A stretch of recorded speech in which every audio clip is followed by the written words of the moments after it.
Sur le long terme, ce qui s'est passé, c'est que l'école a été délibérément détruite.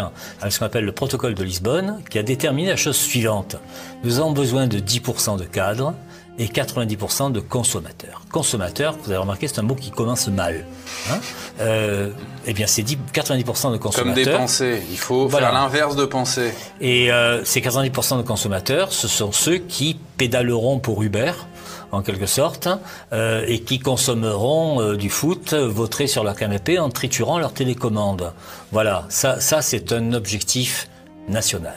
Mais ça, on va vous dire, vous êtes un complotiste, monsieur Brigali. Non, je suis pas du tout un complotiste. Vous voulez dire que l'éducation nationale voudrait faire des Français des idiots? Non, pas l'éducation nationale. L'éducation nationale, c'est un outil. C'est le système tel qu'il s'est mis en place dans les années 70, c'est-à-dire ce qu'on appelle actuellement le néolibéralisme.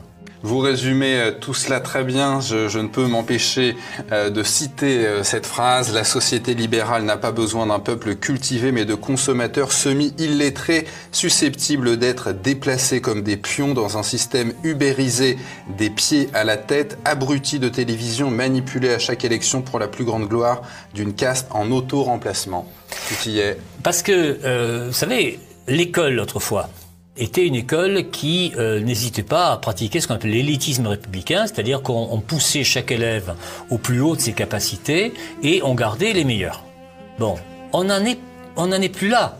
Maintenant, on a persuadé la caste au pouvoir, c'est plus une aristocratie, c'est une oligarchie, que ses enfants étaient ses héritiers légitimes.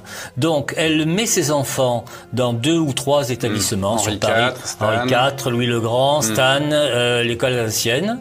Et elle trouve naturel que ses enfants deviennent, alors l'école alsacienne, deviennent par exemple porte-parole du gouvernement. Gabriel Attal, il en sort directement. C'est un héritier du système. Ça ne veut pas dire qu'il est intelligent.